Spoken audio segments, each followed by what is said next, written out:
Good evening दोस्तों, कैसे हो आप सब। अपन पढ़ रहे थे चंबल नदी।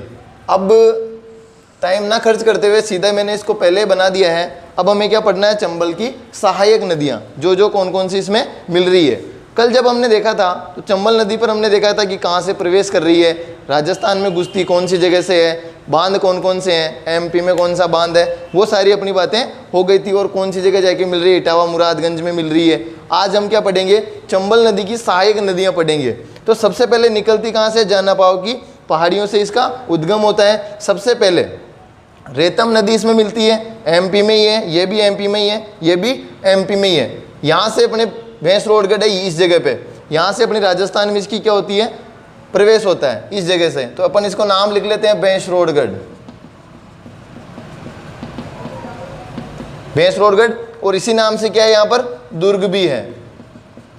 भैंसरोडगढ़ दुर्ग का निर्माण किसने कराया था दोस्तों, ये अपन यहाँ पर लिख लेते हैं साइड में। इसका निर्माण भैंसासुर व्यापारी ने करवाया था।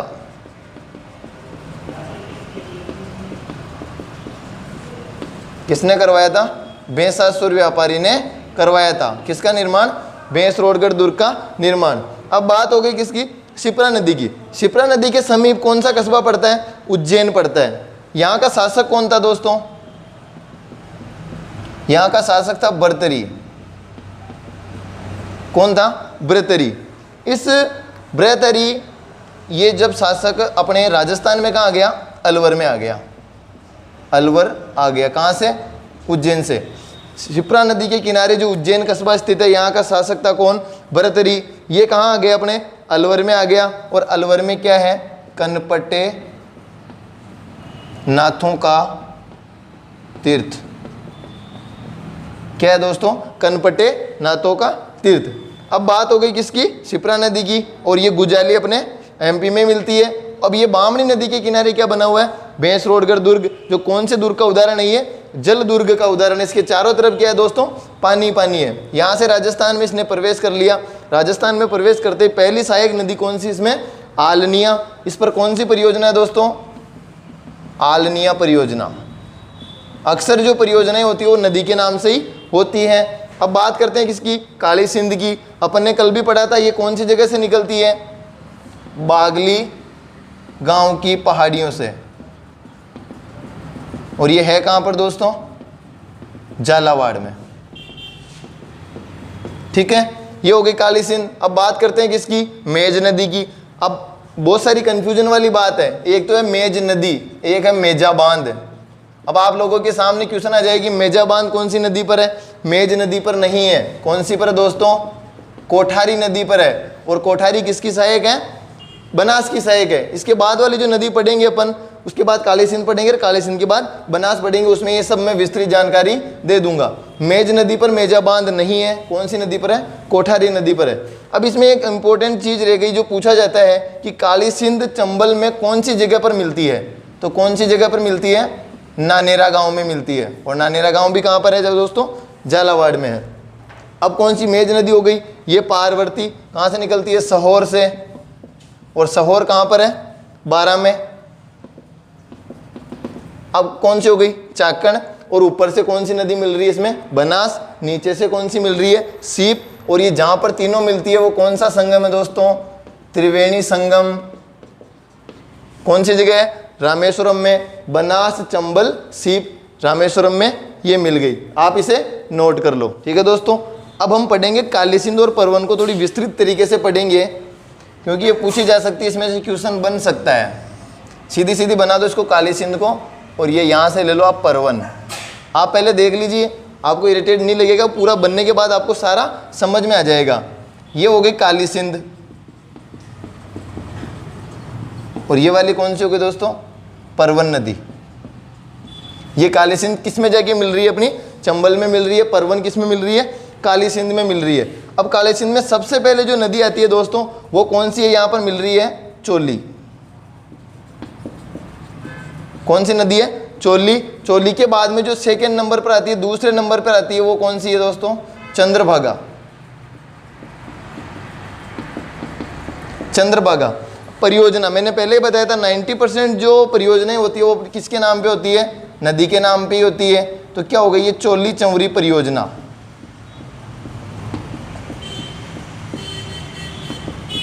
और ये कहाँ से निकलती है वो पहले भी लिख लिया था, वो लिख लो बागली गांव की पहाड़ियों से।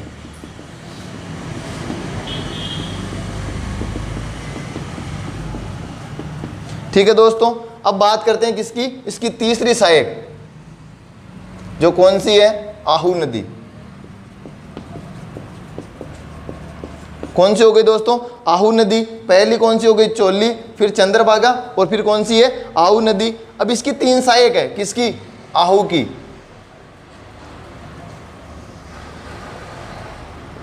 इंपॉर्टेंट है वो मैं बता दूंगा आपको साथ का साथ। ये जो है ये है पीपलाद, ये है खो, और ये है कंथारी। ठीक है दोस्तों, पीपलाद नदी पे कौन सी परियोजना है, यही परियोजना है। खो पे कौन सी परियोजना हो गई दोस्तों, खो परियोजना हो गई। आपके साथ के साथ क्या हो रही है, परियोजनाएं भी तैयार हो रही है।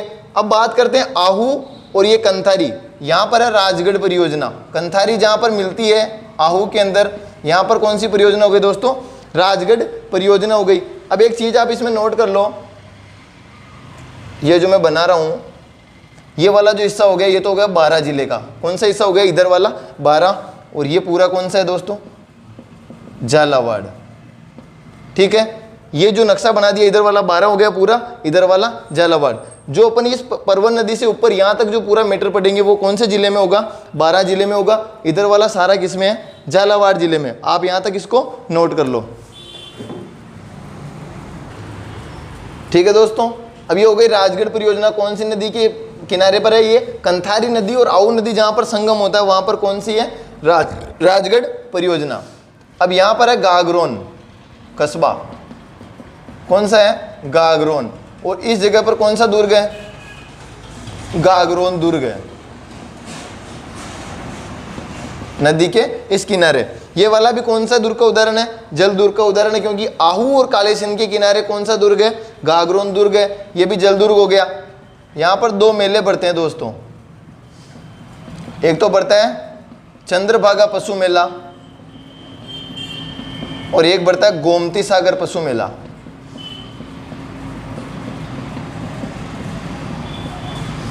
कौन सी जगह हो गई, गागरोन में ही है। एक चंद्रभागा पशु मेला और एक कौन सा हो गया, गोमती सागर पशु मेला।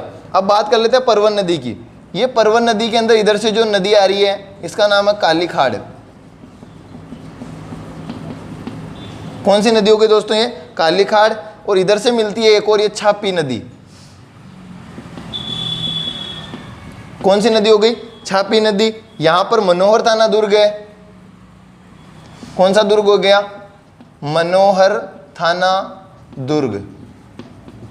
ये भी कौन से दुर्ग का उदाहरण है, जल दुर्ग का उदाहरण है। काली खाड़ और परवन नदी के किनारे पर ये स्थित है।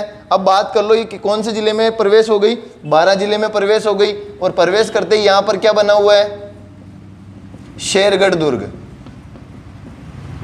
कौन सा दुर्ग हो गया, शेरगढ़ दुर्ग। कौन से जिले में, 12 जिले में। इसका नाम क्या है, कोस वर्धन का किला या कोस वर्धन का दुर्ग। ठीक है दोस्तों, कौन सा हो गया, कोस वर्धन का किला। इसका जो निर्माण है, शेरगढ़ के किले का जो निर्माण है वो किसने कराया था, परमार शासकों ने, परमार शासकों ने। अब पुनर्निर्माण भी होता है, पुनर्निर्माण किसने करवाया, पुनर्निर्माण करवाया शेरशाह सूरी ने, शेरशाह सूरी। ठीक है, मनोहर थाना दुर्ग से ऊपर वाला कौन सा जिला आ गया, 12 जिला आ गया। इसमें घुसते अपन को क्या मिलेगा, शेरगढ़ दुर्ग। कौन से जिले में, 12 जिले में। इसे और क्या कहा जाता है, कोसवर्धन का किला। इसको आप इंपॉर्टेंट लगा लेना। कोसवर्धन का किला कौन से जिले में है, 12 जिले में है। निर्माण परमार शासकों ने और पुनर्निर्माण किसने करवाया, शेरशाह सूरी ने। यहां पर है अभ्यारण्य। कौन सा है, शेरगढ़ अभ्यारण्य। इसको क्या कहा जाता है, सांपों की शरण स्थली। क्या कहा जाता है, सांपों की शरण स्थली। ठीक है दोस्तों, अभयारण्य हो गया कौन सा, शेरगढ़ अभयारण्य। क्या कहा जाता है इसको, सांपों की शरण स्थली। और ये इसमें प्रवेश हो गई किसमें, काली सिंध में मिल गई कौन सी नदी, परवन नदी। और ये ऊपर जाके कौन सी में मिल जाएगी, चंबल में मिल जाएगी। परवन नदी उपसहायक है किसकी, चंबल नदी की, जबकि सहायक किसकी है, काली सिंध की। और ये ऊपर जाके किस में मिल गई, चंबल नदी में मिल गई। अब ये पूरा जो स्थान है पूरा क्या है, उजाड़ जैसा है। गांव में क्या बोलते हैं, कोई बिल्कुल जिसमें कोई पैदावार नहीं होती है, खाली पड़ा रहता है, उसको क्या बोलते हैं, उजाड़। तो ये वाली नदी कौन सी हो गई, इसमें एक छोटी सी नदी मिलती है यहाँ पे, उजाड़ नदी। ठीक है दोस्तों, आप इसे नोट कर लीजिए पूरी की पूरी। ये हो गया आपकी चंबल की सहायक नदियाँ। अब हम पढ़ेंगे चंबल नदी घाटी परियोजना। ठीक है दोस्तों, अपनी क्या बात हो गई, चंबल नदी पूरी पढ़ ली अपन ने, इसकी सारी सहायक नदियाँ हो गई। अब बात करेंगे किसकी, चंबल नदी घाटी परियोजना की। इसका क्या मतलब होता है, इसके अंतर्गत कौन कौन से जो बांध बने वो कब बने, इसकी जो लिफ्ट नहरें वो कब बनी। तो बात करते चंबल नदी घाटी परियोजना।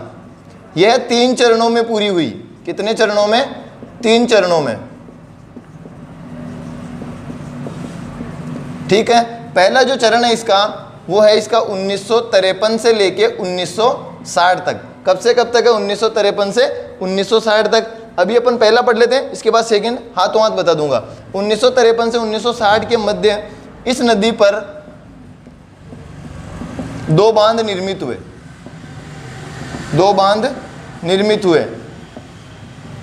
ठीक है दोस्तों, 2 बांध कौन कौन से निर्मित हुए। पहला वाला बांध बिल्कुल जो फर्स्ट ही है, कौन सा है वो, गांधी सागर बांध। गांधी सागर बांध क्या विशेषता हो गई इसकी, चंबल नदी पर पहला बांध, चंबल नदी पर पहला व सबसे बड़ा बांध। सबसे बड़े का मतलब इन चारों में सबसे बड़ा।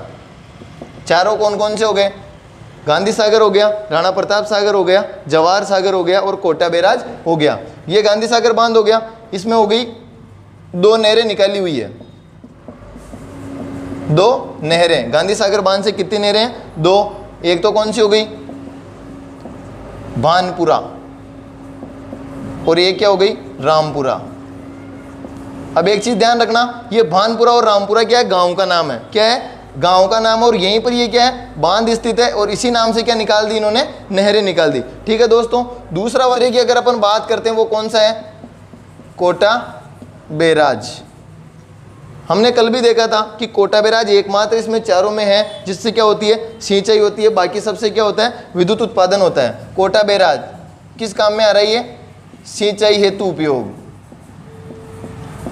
ठीक है, अब सिंचाई हेतु उपयोग हो रहा है तो इसकी नहरें भी निकालेंगे। कितनी नहरें हो गई, इसकी भी 2 नहरें हो गई। ठीक है, 2 नहरें हो गई। एक वाली तो क्या है, बाई मुख्य नहर, बाई मुख्य नहर, और दूसरी हो गई दाई मुख्य नहर। ठीक है, ये वाली जो है ये कोटा और बूंदी, कोटा व बूंदी में सिंचाई देती है। और ये वाली कहाँ हो गई, 12+ MP। ठीक है दोस्तों, ठीक है दोस्तों, बात करते हैं दूसरे चरण की। पहला चरण कहाँ से कहाँ तक हो गया, 1953 से लेके 1960 तक। अब दूसरा वाला जो है 1960 से लेके 1970 तक, यानी कि 10 साल। इसमें कौन कौन से बांध निर्मित हुए, कि पहले वाले में तो 2 हो गए। एक तो कौन सा था, गांधी सागर, और दूसरा कौन सा था, कोटा बैराज। एक तो सबसे पहले वाला और एक सबसे लास्ट वाला। अब इसमें कौन सा है, इसके अंतर्गत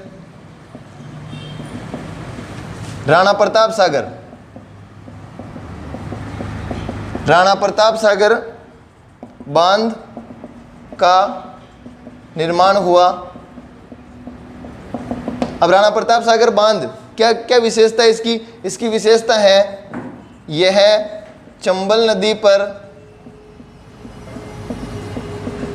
स्थित राजस्थान का सबसे बड़ा बांध है। सबसे बड़ा बांध कैसे है, जलग्रहण क्षमता में, कैचमेंट एरिया में। सबसे ज़्यादा इसका कैचमेंट किसका है, राणा प्रताप महासागर का है, सागर का है सॉरी। ये हो गया इसमें दूसरा चरण। अब बात करते हैं किसकी, तीसरे चरण की। अब ये 1960 से लेके क्या 1970 है। अब शुरुआत 1970 से नहीं होगी इसकी, इसकी शुरुआत होगी 1962 से 1973 तक। ये जब दूसरा चरण चल रहा था उसी के तहत ये भी स्टार्ट ही था। अब कौन सा बच गया एक बांध, जवाहर सागर, इसके अंतर्गत जवाहर सागर बांध का निर्माण किया गया। ठीक है दोस्तों, ये कितने चरण हो गए, 3 चरण। क्या पढ़ रहे हैं अपन, चंबल नदी घाटी परियोजना कितने चरणों में पूरी हुई, 3 चरणों में पूरी हुई। पहला वाला चरण जो था उसके अंतर्गत गांधी सागर बांध और दूसरा कौन सा, कोटा बैराज, इसका निर्माण हुआ। दूसरे वाले चरण में किसका हुआ, राणा प्रताप सागर का, और तीसरे वाले चरण में किसका हुआ, जवाहर सागर का। यहाँ पर अपनी चंबल नदी कंप्लीट होती है। इससे पहले एक चीज और देख लेते हैं अपन, एक तरफ लिख लेते हैं अपन चंबल और दूसरी तरफ क्या लिख लेंगे, बनास। कल भी लिखा था अपन ने। इसके जो उपनाम है और इसकी उपनाम है। ठीक है दोस्तों, चंबल नदी के जो उपनाम है वो क्या क्या हो गए अपने, पहला वाला तो हो गया राजस्थान की कामधेनु, दूसरा वाला क्या हो गया इसमें चरमनवती, एक क्या हो गया इसमें बारहमासी, और एक क्या हो गया नित्यवाहिनी। ये इसके 4 नाम हो गए, राजस्थान की कामधेनु, चरमनवती, बारहमासी और नित्यवाहिनी। अब बनास की बात करें अगर अपन तो इसमें बारहमासी आएगा एक तो, और एक आएगा इसमें वर्णांसा, और एक आएगा वशिष्ठी। ठीक है दोस्तों, बारहमासी, वर्णांसा, वशिष्ठी। वर्णांसा का मतलब क्या होता है, वन की आशा। अब बारहमासी इसमें भी है और बारहमासी इसमें भी है, इसमें नित्यवाहिनी नहीं है। इसका कारण मैं बता देता हूं आपको। बारहमासी का मतलब कि 12 महीने में एक बार बहती है, तो ये दोनों ही बहती है 12 महीने में एक बार। नित्यवाहिनी का मतलब क्या है, ये डेली चलता रहता है इसमें पानी। बनास नदी में साल में एक बार ही आता है, और चंबल नदी बिल्कुल 12 बहने वाली नदी है, इसलिए ये नित्यवाहिनी के साथ साथ और क्या है, बारहमासी है, और ये केवल क्या है, बारहमासी है। ठीक है दोस्तों, अब बात करेंगे अपन किसकी, बनास नदी की। ये लिख लेते हैं अपन, बनास नदी। अरब सागर वाली अपनी सारी हो गई। अब बात कर रहे थे किसकी, बंगाल की खाड़ी में गिरने वाली। अब बंगाल की खाड़ी में गिरने वाली अपन कौन सी पढ़ रहे हैं अभी, बनास नदी। निकलती कहाँ से ये पहाड़ियाँ कौन सी कहलाती है, खमनोर की पहाड़ियाँ, खमनोर की पहाड़ियाँ। पर्वतमाला कौन सी है, अरावली पर्वतमाला। इतनी देर जो अपन पढ़ रहे थे वो कौन सी थी, विंध्याचल पर्वतमाला। ये कौन सी हो गई, खमनोर की पहाड़ियों से निकल रही है कौन सी नदी, बनास नदी। अब इसमें एक फैक्ट देख लेते अपन, खमनोर की पहाड़ियों में और क्या पैदावारी होती है, चेती गुलाब। नाम सुना होगा बहुत सारों ने, क्या निकल और क्या पैदावार होती है वहां से, चेती गुलाब। अब गुलाब और गुलकंद, अब केवल चेती को हटा दो और गुलाब और गुलकंद कर दो। ये दोनों कहाँ के हैं, पुष्कर के प्रसिद्ध है। ठीक है दोस्तों, गुलाब और गुलकंद कहाँ के हैं, पुष्कर के हैं। जबकि चेती गुलाब कहाँ पर होती है, खमनोर की पहाड़ियों पर होती है। अब यहाँ पर सबसे पहले जब ये नदी शुरुआत हो जाती है, ये वाली जो झील है वो कौन सी है, नद समंद झील। ठीक है दोस्तों, बनास नदी जैसे ही निकल रही है सबसे पहले झील कौन सी है, नद समंद झील। यहाँ पर सभ्यता कौन सी हो गई, गिलुंड सभ्यता। कौन सी हो गई दोस्तों, गिलुंड सभ्यता। अब इसमें जो पहली जो नदी मिलती है, पहली जो नदी मिलती है उसका नाम है दोस्तों कोठारी। क्या नाम है इसका, कोठारी नदी। और ये बनास नदी में आके कौन सी जगह मिल रही है, भीलवाड़ा में मिल रही है। और कोठारी नदी पर बांध कौन सा बना हुआ है, मेजा बांध बना हुआ है। हमने थोड़ी देर पहले बात की थी मेज नदी की, तो मेज नदी पर मेजा बांध नहीं है। मेजा बांध कौन सी नदी पर है, कोठारी नदी पर है। इसी नाम से और क्या है यहाँ पर, मेजा पार्क। क्या दोस्तों, मेजा पार्क है। ये हो गई इसकी पहली सहायक। दूसरी सहायक कौन सी है, खारी नदी। कौन सी है दोस्तों, खारी नदी, जो निकलती कहाँ से है, बिजराल की पहाड़ियों से। ऊपर लिख रहा हूँ मैं इसको, बिजराल की पहाड़ियों से खारी नदी का क्या होता है, उद्गम होता है। और बिजराल की पहाड़ियाँ हैं कहाँ पर, ये बिजराल की पहाड़ियाँ हो गई राजसमंद में। ये वाली भी राजसमंद में और ये वाली भी राजसमंद में। खारी, ये बनास। त्रिवेणी संगम का नाम सुना है, खारी डाई बनास, खारी डाई, बनास, ये तीनों कहाँ पर मिलती है? राजमहल टोंक में। यहाँ पर वैसे मिलती नहीं है, लेकिन इसको माना जाता है। त्रिवेणी संगम ये है नहीं अपना राजस्थान का, लेकिन फिर भी इसको मान लेते हैं क्योंकि डाई नदी इसमें थोड़ी पहले ही मिल जाती है। राजमहल टोंक में इसका माना जाता है क्या? त्रिवेणी संगम, खारी, डाई, और ये कौन सी हो गई? बनास नदी। अब इस खारी की एक और सहायक है दोस्तों, मानसी नदी। कौन सी हो गई? मानसी नदी। और मानसी नदी पर बांध कौन सा बना हुआ है?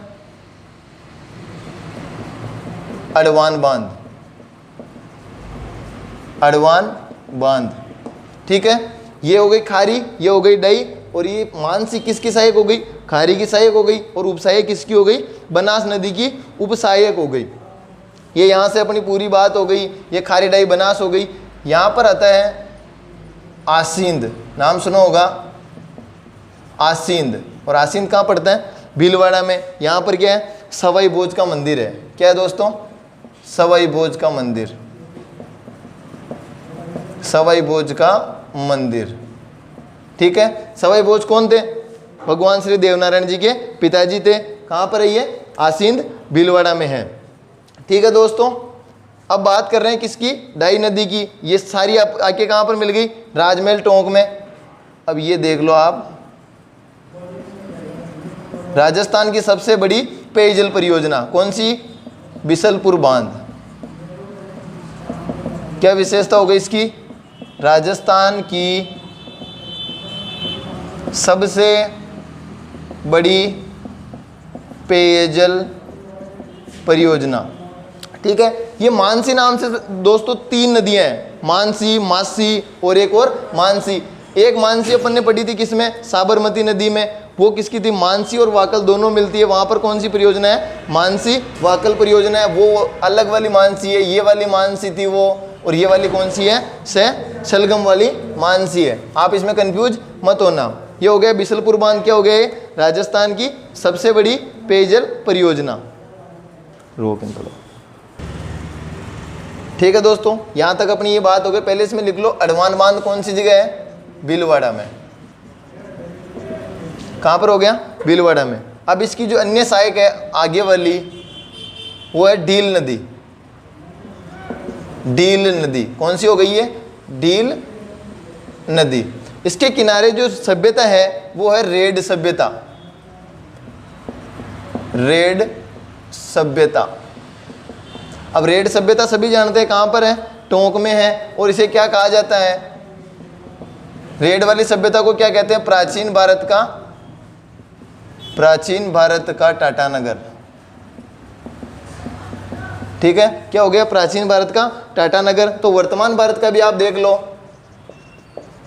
वर्तमान भारत का टाटानगर कौन सा है दोस्तों? जमशेदपुर। और जमशेदपुर कहां पर है? झारखंड में। जमशेदपुर ऐसा नाम आते सबके दिमाग में सीधा नाम आता है यूपी, लेकिन इसमें यूपी नहीं है। जमशेदपुर कहां पर पड़ता है? झारखंड में। डील नदी के किनारे कौन सी सभ्यता हो गई? रेड सभ्यता हो गई। क्या कहलाता है? प्राचीन भारत का टाटानगर। इसके आगे वाली जो सहायक नदी है, ये इसकी 2 सहायक हो गई। एक तो हो गई ढूंढ नदी, और ढूंढ नदी की सहायक कौन सी है दोस्तों? मोरेल नदी। मोरेल नाम से भी ये नदियां हैं, आपको कंफ्यूज करने वाले। आप इसमें कंफ्यूज बिल्कुल मत होना। ढूंढ नदी की सहायक कौन सी हो गई? मोरेल। और ये आके किस में मिल रही है दोस्तों? बनास नदी में मिल रही है। ढूंढ नदी, ये जो नाम पड़ा था ढूंढ, ये किसके कारण पड़ा था? ढूंढ नदी का नाम ढूंढ राक्षस के कारण पड़ा था। और इसीलिए जो जयपुर का जो क्षेत्र है उसको क्या कहा जाता है? ढूंढा क्षेत्र कहा जाता है। ये जो मोरेल नदी है, इस पर कानोता बांध बना हुआ है, या कानोता परियोजना। कौन सी परियोजना हो गई दोस्तों? कानोता परियोजना। इसकी क्या विशेषता है? राजस्थान की सबसे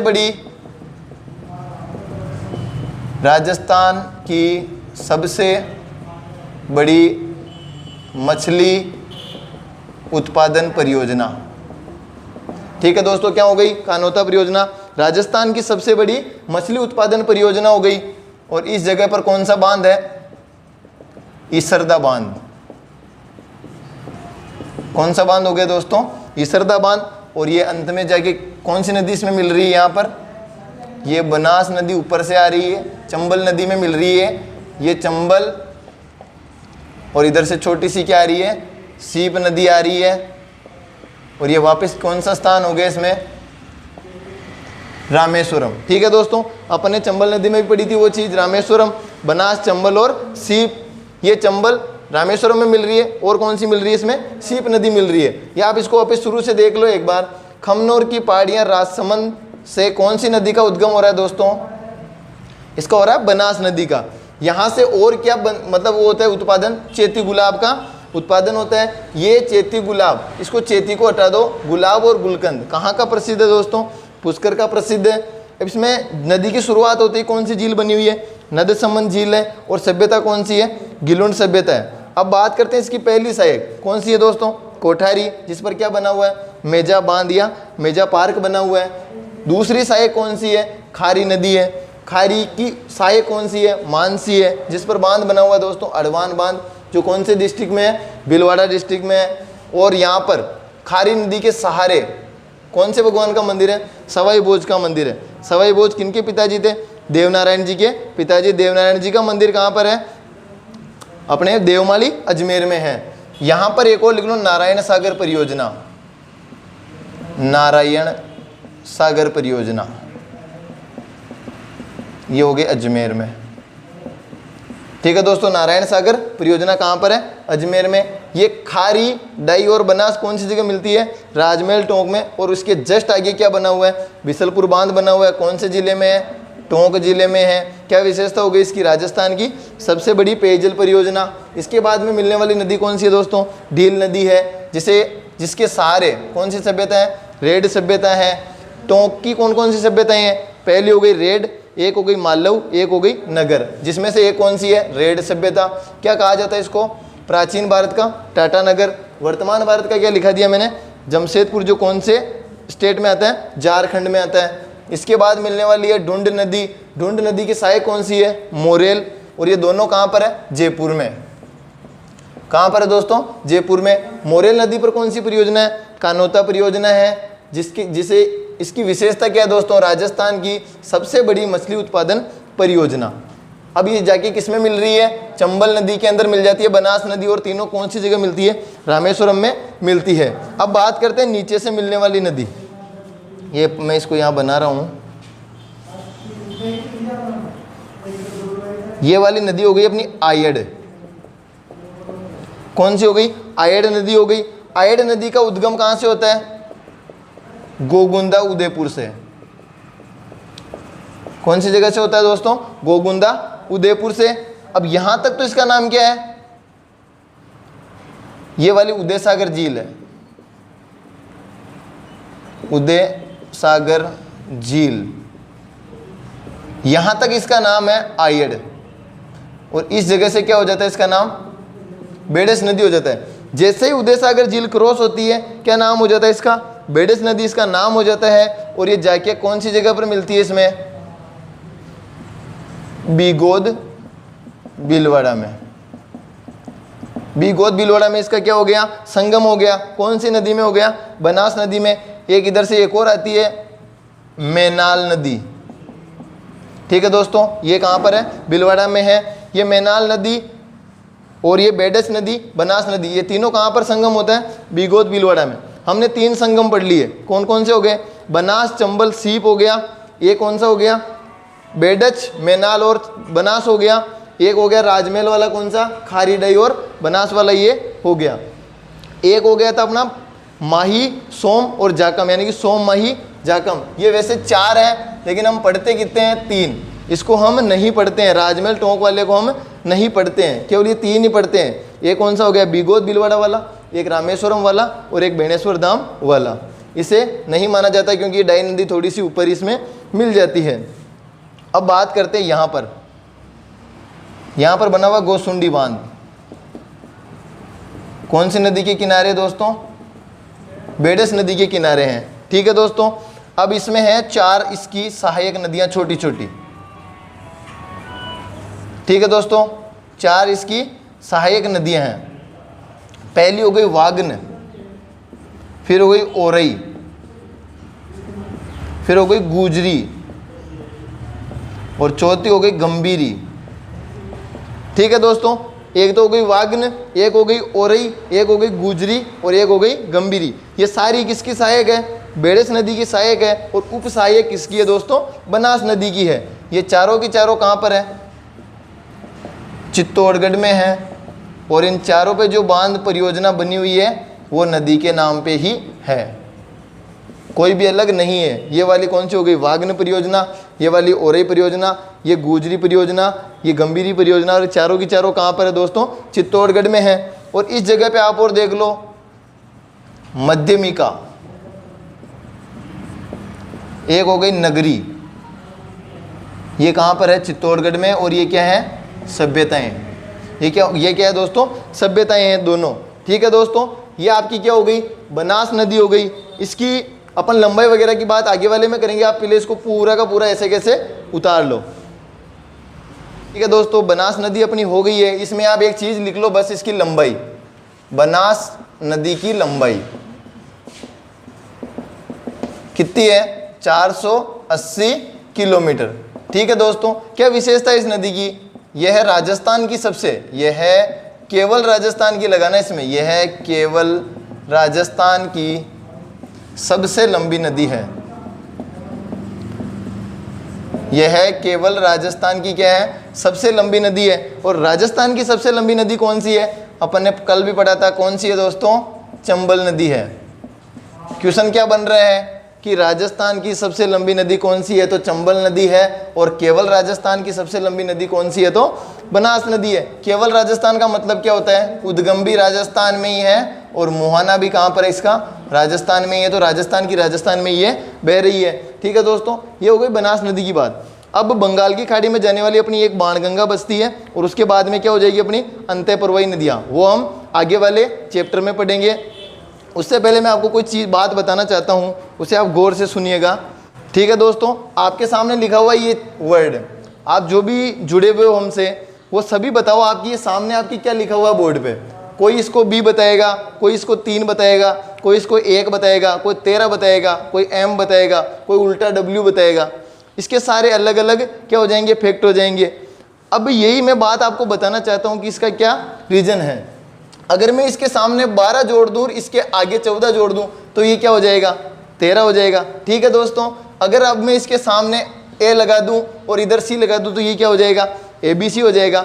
मैं इसके जरिए केवल आपको यही बताना चाहता हूँ कि संगत, जो संगत होती है दोस्तों की, आप संगत ऐसी रखो अपने आसपास की आपकी पहचान उनसे हो। ठीक है दोस्तों, अगर आप गलत संगत में रहोगे तो आपको भी किस नज़रिए से देखेंगे लोग? जो भी है गलत संगत से देखेंगे।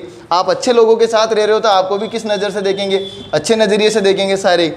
मैंने कुछ नहीं लिखा था तो आपको क्या लग रहा था कि कुछ भी हो सकता है? अकेले जा रहे हो तो कुछ भी है। अगर मैंने इसके सामने 14 और इसके आगे 12 लगा दिया तो ये 13 हो गया।